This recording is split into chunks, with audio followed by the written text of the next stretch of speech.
Today is July 20th edition of Back Roads of Illinois. We were Central Illinois agriculture source, and in the Midwest alongside in Central Illinois agriculture, we were glad you're here on Back Roads of Illinois. The cattle on feed report, Brazilian crop, severe weather. The cattle on feed report is coming for tomorrow afternoon at 3 p.m. Some traders are saying that they'll be there for the cattle on feed. Cattle herd is shrinking for right now with the beef demand is higher. Brazil's corn is second highest crop production for second time in this year and last year. Brazil has been potentially to maximize their corn yields for right now. It could be impact on the U.S. farmers. Meanwhile, China has brought the corn and beans for them. Severe weather hit in central Illinois and Iowa, southern Indiana. Some reports that it was a tornado in Morton and Henry, Illinois, but fortunately there was no storm damage on Monday night in central Illinois. Our guest today is Donna Hughes from Stonex Financial. Stay tuned on Back Roads of Illinois.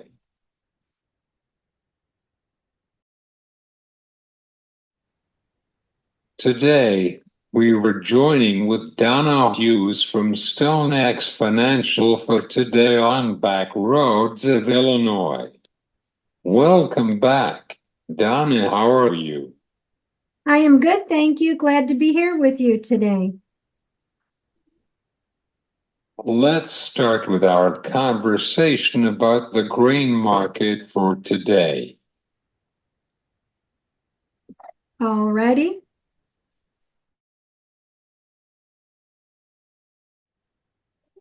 Could you tell our listeners about the rally for past years since October 2020? Sure. Notably, our first rally that we saw coming out of that time period was in the spring of 2021, and that was due to some very big demand coming out of China. And additionally, we saw a little bit of market play as far as what we like to call a short squeeze. And anyway, with all that in consideration, we saw markets rally sharply higher. And generally, these market rallies will come when we get either a strong surge in demand or when we get some type of weather situation that could affect a downgrade in yields or production in some way. Or most recently, for history, we saw a big rally in the grain market in general when we had the onset of the Black Sea confrontation, and then subsequently, anytime there was any kind of military action that took place there. Those things have calmed down quite a bit and aren't making as much headline rallies as we used to see, but those factors are still out there. And of course, we still have weather to consider for this season.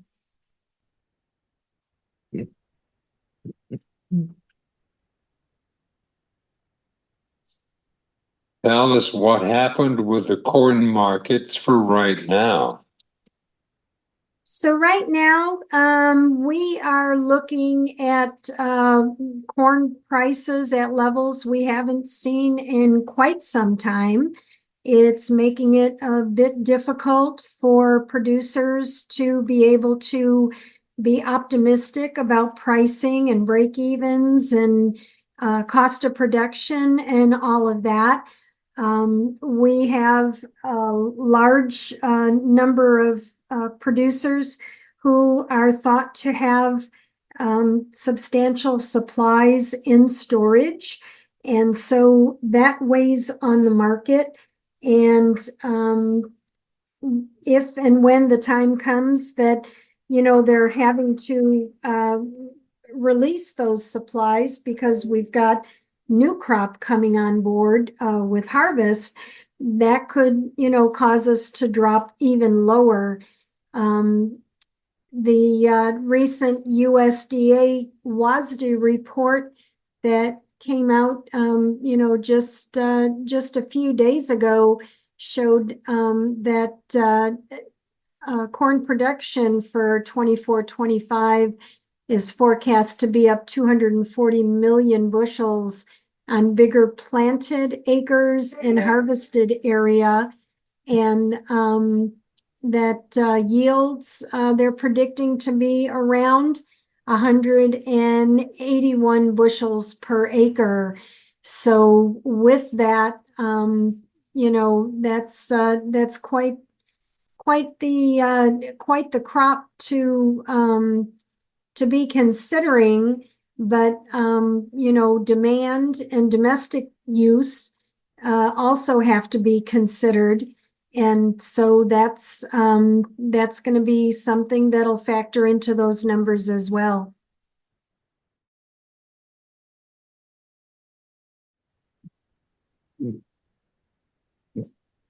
Do you have any concerns about the commonwealth of this market, especially in the corn complex? I think, from a broker standpoint, we're always trying to work with our producers to, keep the risk at a minimum if we can, to capture market moves when we can, in order to put, some cash in the bank, so to speak. And because obviously, we want our producers to do well, so that they're there year after year. And, with this season, with grain markets as low as they are, and possibly looking to go lower, it makes the market landscape challenging at times, but very, very satisfying when a broker is able to, overcome some of these challenges to help producers and to see them do well.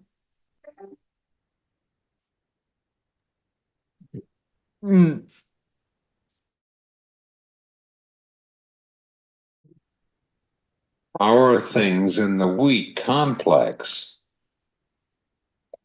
Well, with the wheat, we saw quite a downturn with wheat as well. Those Black Sea headlines weren't giving us the support that, we had seen earlier in the season. And anyway, just like the corn and soybeans, the funds and speculators, they sold into the market pretty heavy, taking it down to levels that, again, we haven't seen for quite some time. And, everybody's hoping that with these grains, we're kind of fishing for a bottom here, trying to find something that'll, get things to turn around. Over the last couple of days, we have seen a little bit of short covering in the wheat complex. And so the September KC wheat, we've seen those values come off the lows, and we're up around that 560 to 565 level. Minneapolis, the spring wheat contracts, they are adding a little bit of premium as concern for dryness in the northern US plains, the Canadian prairies, and the Black Sea region begin to cause concern. If those conditions continue and exasperate, then we will be talking about production concerns, and so that situation is being watched very carefully by market participants. Mm, mm.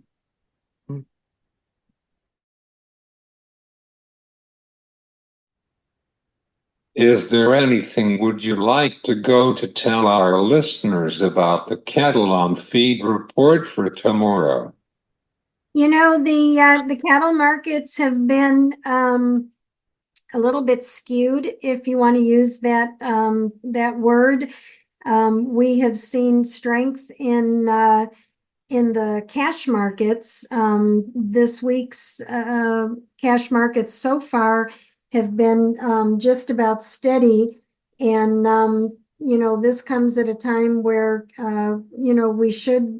we should be seeing some downside to the market, but cash prices have been holding up very well, considering packer margins have been extremely tight.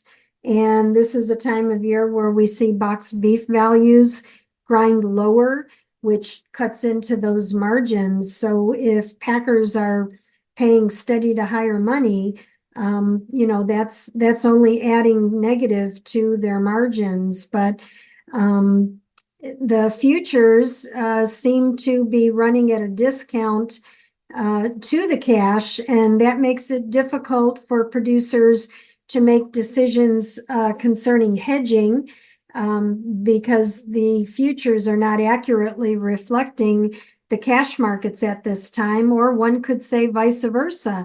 So it's hard to know, what to do in some circumstances, and so that's been a concern on some of our livestock producers. The cattle on feed report tomorrow is expected to see the placement numbers to be down 2.8% on average from year ago levels, with the marketing data estimated to be 8.3% below year ago levels on average. And the on-feed numbers are supposed to be up 1.1%. So those are the estimates for tomorrow, and we'll see what USDA says when the report is released at 2:00 Central Time.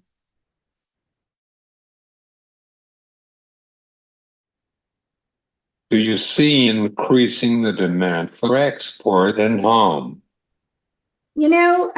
Shipments reported by USDA this morning were very good, at 15,588 metric tons. The export beef sales were a robust 15,401 metric tons. So, as far as that goes, at least for the week ending July 11th, things seem to be, on track and better.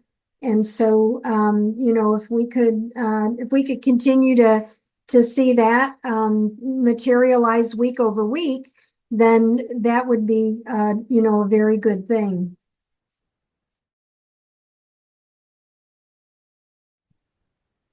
Do you have any final thoughts on these markets? I think with the grain markets, I think producers and traders and, just a wide variety of those, trading and involved in markets are patiently waiting for some upside in these grains.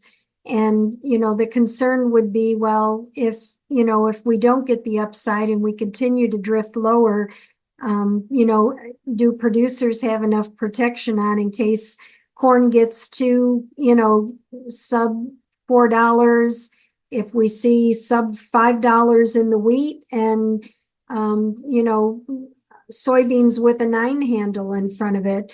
There's concern where prices are right now. And so if things, do trend lower, then, of course there's concern, if a producer doesn't have enough protection on or enough forward sales, done at different levels. But I would advise producers to continue your risk management, continue evaluating your needs in that area, and keep in good contact with your brokers and the other partners that you have involved in your operation that help you to, keep the bottom line going and to help you be there year over year.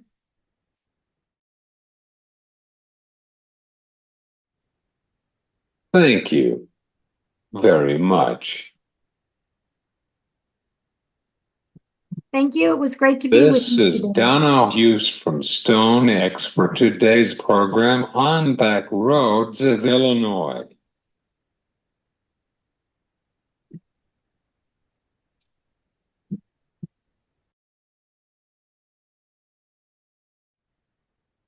Here is your commodity markets update on Back Roads of Illinois.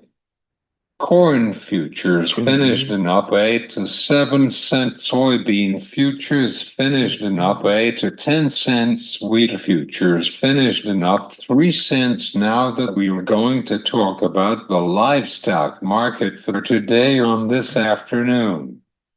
Cattle futures finished in down 3 to 4 cents. Feeder cattle finished in down 8 to 9 cents. Lean hog. And welcome back with us on Back Roads of Illinois. The Farm Bill has been potentially failing to pass along with the income for farmers and ranchers. It's nothing gets done with the SNAP program and CPR program. It has been criticized by Republicans in Congress. In Washington, D.C., however, the farmers has been lobbying on crop insurance. Federal crop insurance. Thanks to Donna Hughes from Stonex for today's program. And thanks to Listen on Back Roads of Illinois for today. You can listen to our show on YouTube and whenever you get your podcast. For Back Roads of Illinois, I am Cesar Delgado. Have a good day.